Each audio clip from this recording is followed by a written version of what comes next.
Bismillahirrahmanirrahim. Assalamualaikum warahmatullahi wabarakatuh. Alhamdulillahirabbil alamin. Allahumma rabbana lakal hamd anta qayyimus samawati wal ardhin. Alhamdulillahirabbil alamin.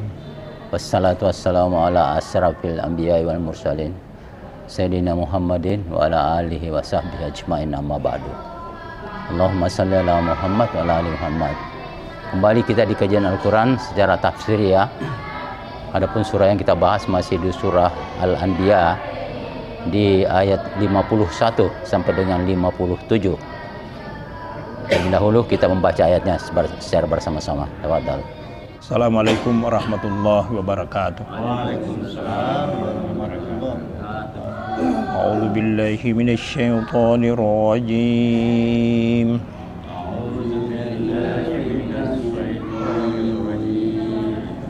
ولقد آتينا إبراهيم رشده من قبل وكنا به عالمين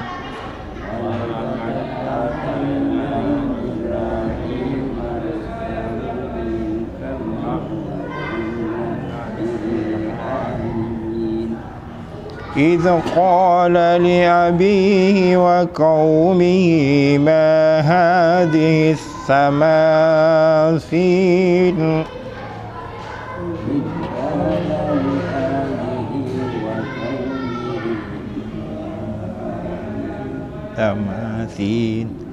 التي أنتم لها آكفون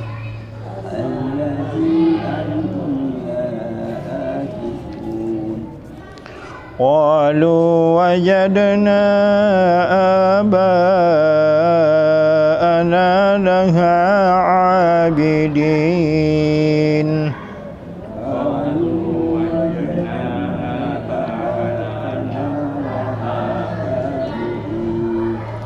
قال لقد كنتم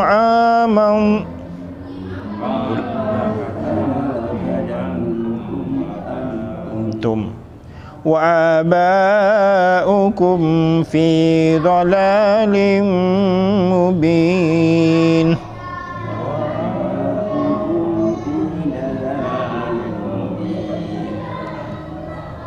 قالوا أجئتنا بالحق أم أنت من اللاعبين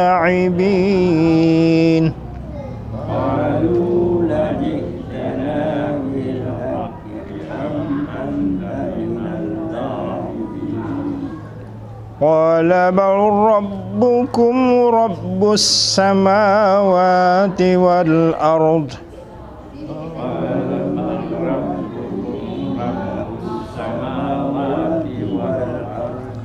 الذي فطرهن وأنا على ذلكم من الشاهدين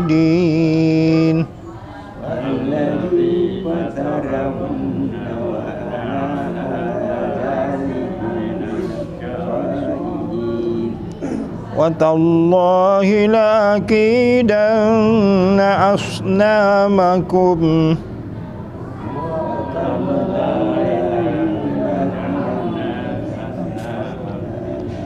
بعد أن تولوا مدبرين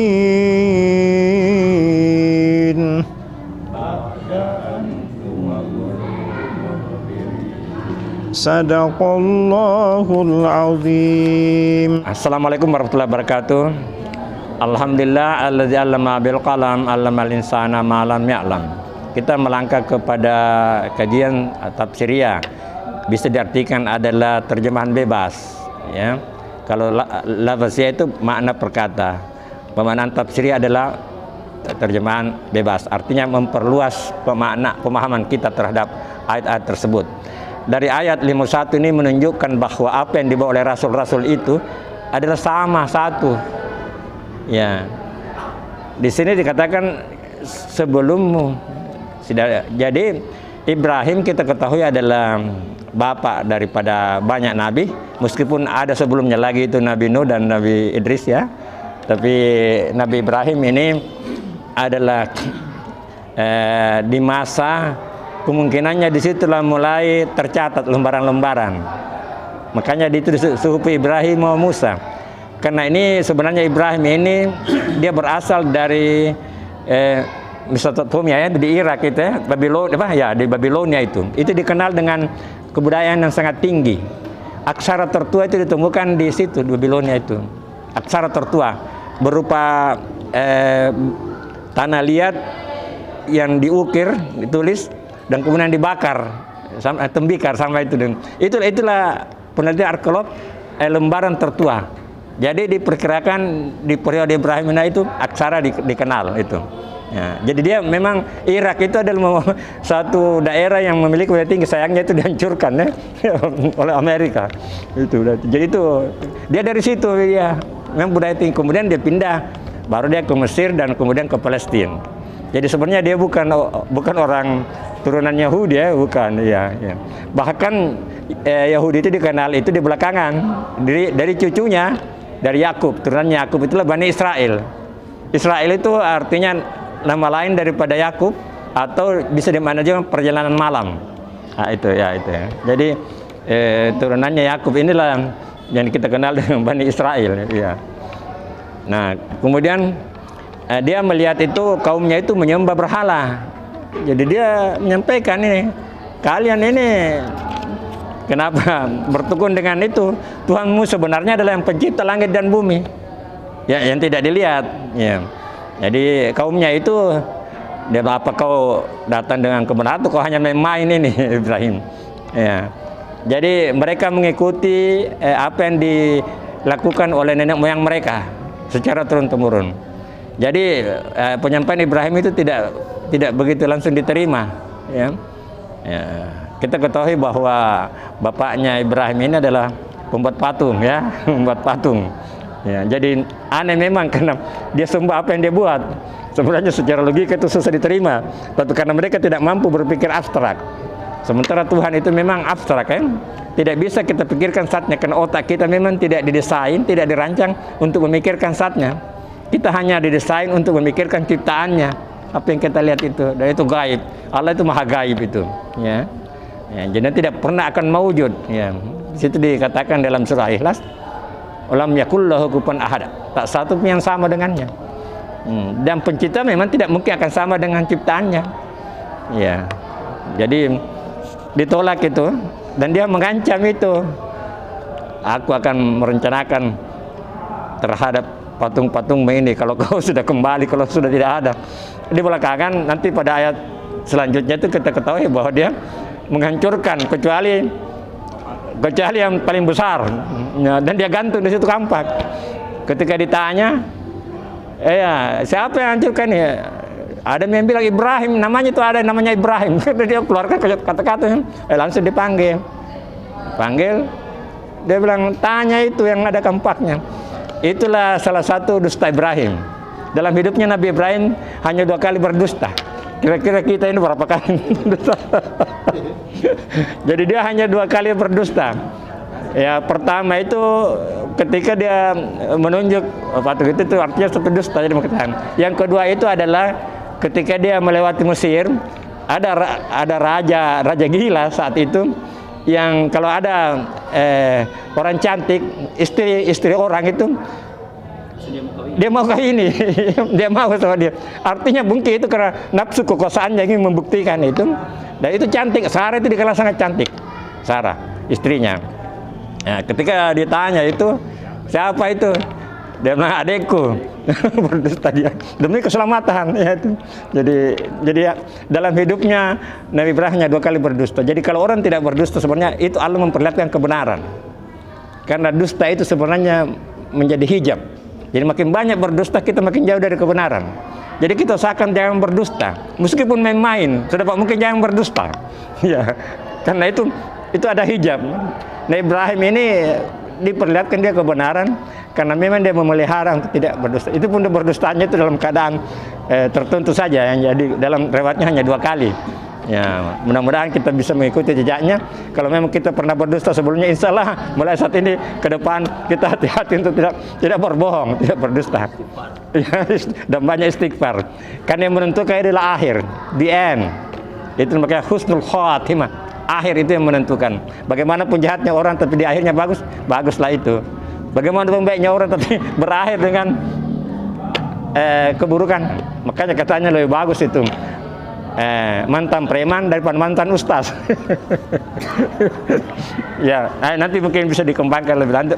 Apakah pertanyaan atau pernyataan untuk memperdalam pengetahuan kita. Cukup sekian. Assalamualaikum warahmatullahi wabarakatuh. Terkait dengan pembahasan kita pada malam hari ini, yaitu mengenai Nabi Ibrahim alaihissalam, pernah di beberapa ayat yang lalu itu Ustadz menjelaskan bahwa Nabi Ibrahim melarang bapaknya untuk menyembah berhala. Di sini juga tadi di ayat 52 ya, surah Al-Anbiya ayat 52 juga di sini disampaikan berkata kepada bapaknya dan kaumnya. Tapi ada di beberapa ayat terdahulu itu ada dialog di situ bahwa Ibrahim melarang secara langsung bapaknya untuk menyembah berhala, dan barangkali mungkin sampainya itu kepada berdebat ya, begitu berdebat. Ini sempat saya tanyakan sebenarnya, tapi mungkin belum dijawab secara rinci. Ya, yang saya mau tanyakan kembali, apakah ini bisa dicontoh? Apakah misalnya ada ketika orang tua kita salah, bisa kita langsung menegur begitu? Karena kan ada adab-adab ya, barangkali tidak sama kita ketika misalnya orang seusia kita salah, bisa kita tegur. Tapi ketika orang yang lebih tua dari kita mungkin akan tersinggung begitu. Kalau kita langsung menegur. Ini kan dicontohkan di sini bahwa Ibrahim langsung menegur bapaknya. Apakah langsung bisa? Karena memang Al-Quran kan ini ada ayat-ayat yang bisa kita langsung terapkan, ada yang kita tafsirkan dulu. Tidak bisa kita asal seperti ayat bunuh orang kafir, kan orang kafir yang mana dulu? Tidak asal kita membunuh orang kafir. Jadi sama juga dengan ayat ini, barangkali mungkin ada penafsiran zaman ya. Mungkin di zaman itu seperti apa dan di zaman ini seperti apa. Karena ada salah satu kisah sahabat, saya pernah dengar itu, cuma kami lupa namanya. Itu ada dua orang sahabat, ada seorang bapak tua yang masuk di masjid. Kemudian ini bapak ini dia berwudu. Kemudian pas dia berwudu ini ada sahabat yang perhatikan. Ini bapak yang berwudu ini cara berwudunya salah. Kemudian ini sahabat mau menegur. Setelah sholat mungkin setelah dia berwudu ini sahabat mau menegur. Tapi dia bilang sahabat lain, jangan. Nanti kalau kamu tegur dia tersinggung, dia marah, kan dia tidak akan perbaiki wudunya. Kemudian dia bilang begini, bagaimana kalau begini? Dia kasih ide, langsung ini sahabat berdua ini kayak ini, minta tolong sama bapak ini, bilang, wahai bapak tua, ini dia bersandiwara kan begini, bahwa ini kami berdua ini berdebat, siapa di antara cara wudhu kami berdua ini yang paling benar. Dia mengatakan ini teman saya cara wudhunya paling benar, sementara saya juga mengatakan cara wudhu saya yang benar, bukan caranya dia. Bagaimana? Apakah bapak tua ini bisa bisa menjadi juri begitu? Siapa di antara wudhu kami berdua ini yang paling benar? Kemudian lainnya seperti yang di tadi, bahwa ini berwudhulah sahabat ini pertama dulu. Berwudhu. Kemudian berwudhu lagi sahabat yang kedua. Kemudian setelah itu dua sahabat ini bertanya sama bapak tua tadi, siapa di antara wudhu kami yang paling benar? Kemudian ini bapak tua tersenyum. Sebenarnya tersenyum, kemudian langsung berkata bahwa sebenarnya dua-dua wudhu kamu itu benar. Yang salah itu wudhu saya. Maka ajarlah saya berwudhu. Jadi kan ini cara menegur yang cara menegur yang tidak langsung. Ya memang barangkali bisa jadi kalau langsung ditegur bisa tersinggung, apalagi kalau orang tua ya. Jadi ini sahabat mencontohkan kepada kita bahwa kita mencari cara-cara yang bijak untuk menegur orang yang lebih tua. Saya juga pernah diajarkan pernah juga diajarkan, entah itu saya lupa apakah ini ada hadisnya atau apanya, ada mungkin adab atau adat ya. Itu katanya kalau kita mau menegur orang tua, jangan kita langsung. Jadi kita cari orang yang dia hormati, orang yang dia percaya, orang yang dia segani, lalu kita sampaikan lewat dia. Karena kalau kita secara langsung pasti kita dianggap enteng. Siapa kamu? Saya lahirkan kamu. Kamu belum ini, saya sudah ada. Kenapa kau bisa lebih tahu dari saya kan? Jadi katanya kalau kita mau panggil temannya yang lebih tua dari dia atau yang dihormati, sampaikan lewat dia. Jadi seperti itu. Jadi ini mungkin mau dicarikan mau dicarikan titik tengah, apakah bisa langsung kita mencontoh Ibrahim itu menegur orang tuanya secara langsung, atau ada bisa disesuaikan dengan zaman. Yang kedua juga ini menghancurkan berhala-berhala. Apakah bisa kita contoh juga di zaman ini? Misalnya kita datang ke mohon maaf ini tempat ibadahnya orang yang menyembah patung, kemudian kita hancurkan langsung di situ kan tidak bisa. Ini apakah yang saya mau tanya sebenarnya agak juga, apakah waktu zaman Ibrahim itu, waktu zaman Nabi Ibrahim alaihissalam itu belum dikenal istilah toleransi atau bagaimana? Kenapa langsung harus dihancurkan kan? Padahal sekarang kan tidak boleh kita seperti itu. Kita hidup di zaman perbedaan itu adalah meskipun berbeda agama bukan rahmat ya, berbeda cara dalam Islam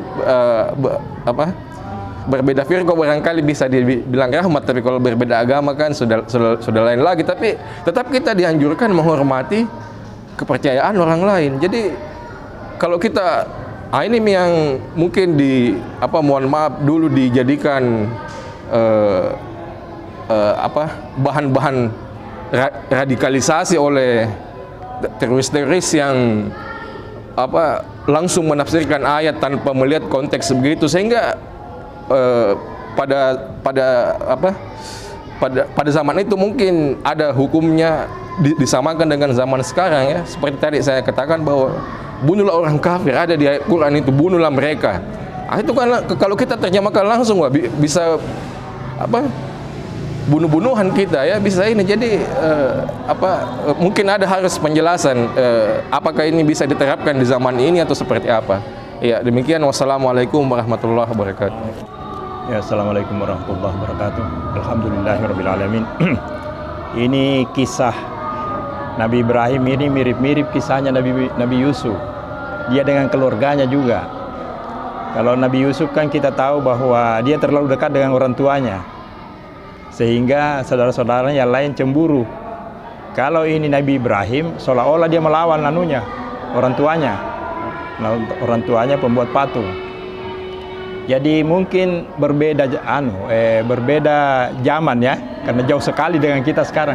Kalau sekarang kan perkembangan ilmu pengetahuan sudah jauh sekali. Jadi kalau waktu itu menurut pemahaman saya,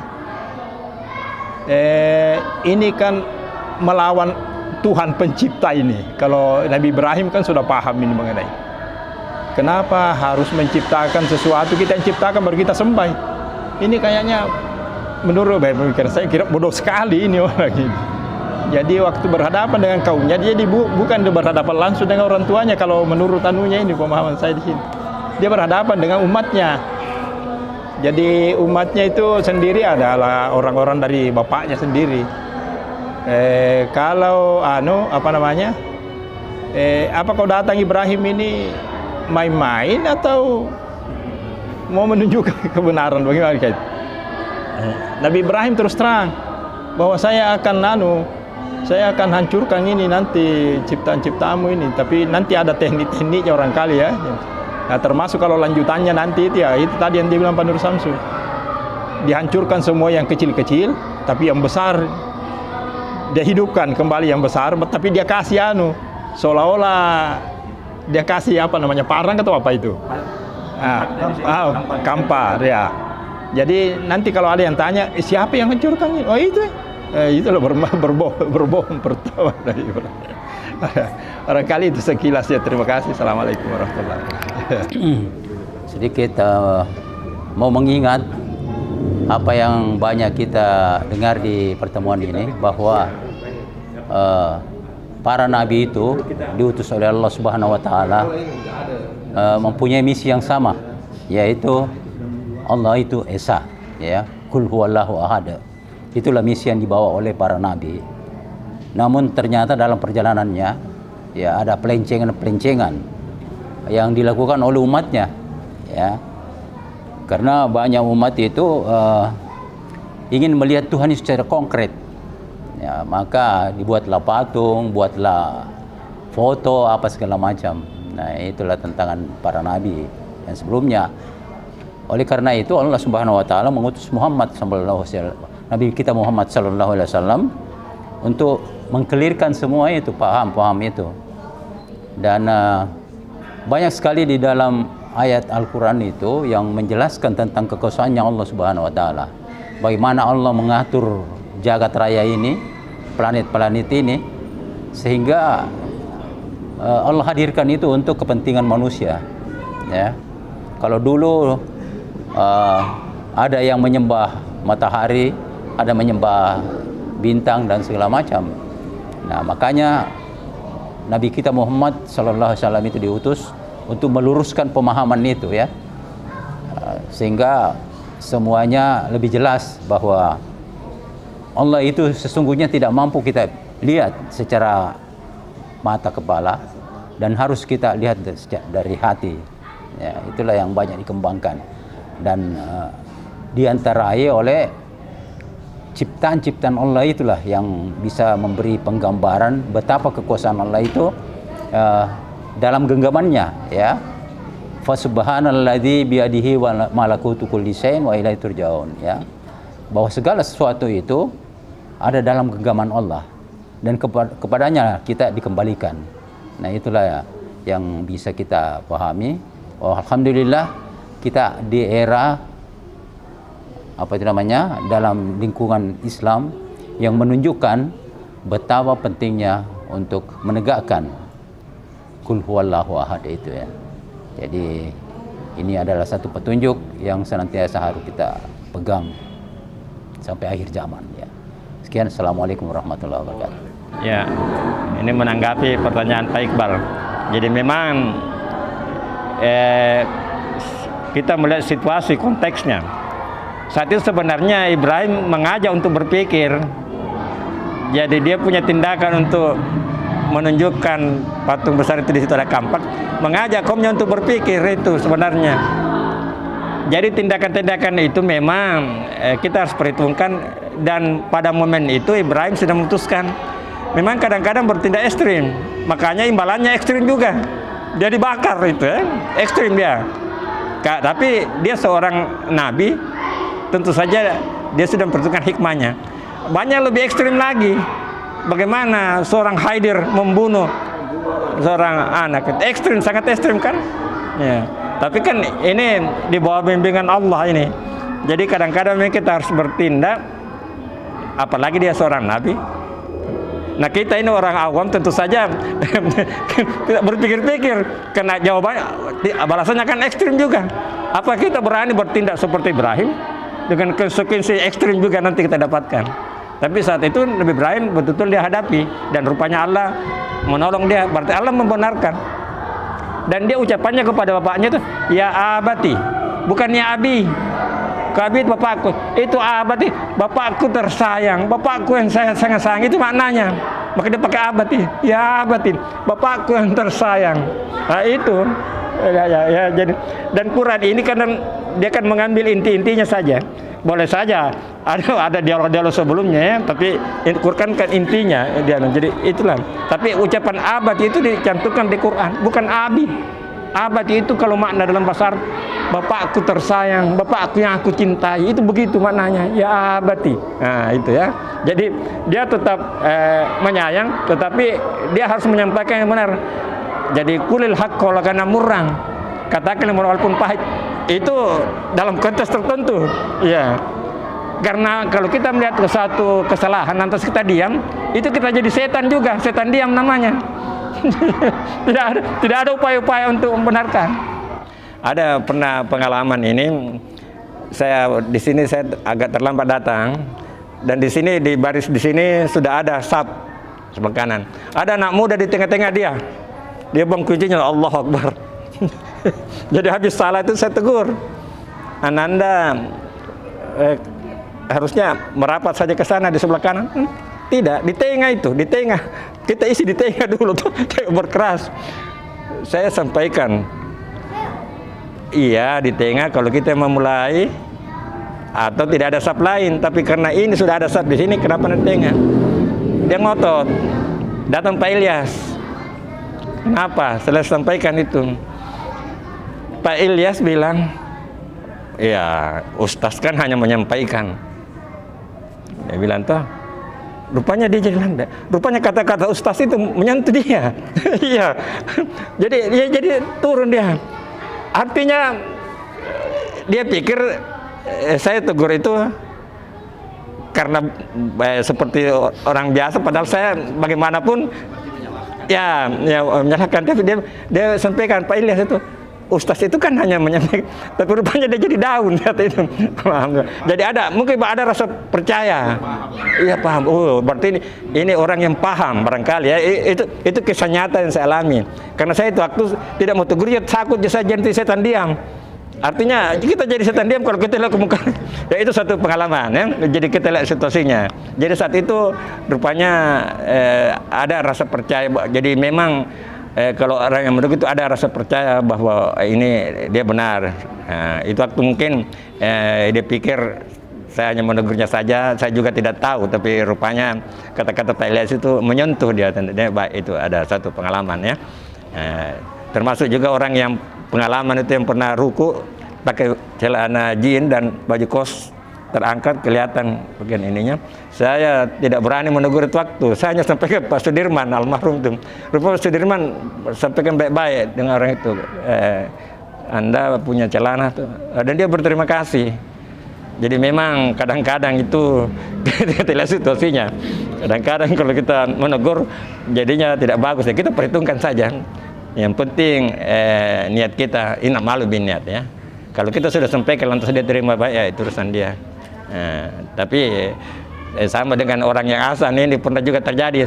Ada saudara kita yang azan, Pak Bakri tegur, rupanya dia tidak terima karena dia ditegur di hadapan jemaah. jadi dia dianggap dipermalukan. Nah, ini situasi. Tapi Pak Bakri kan hanya menyampaikan saja apa yang dia tahu. Jadi itu saja.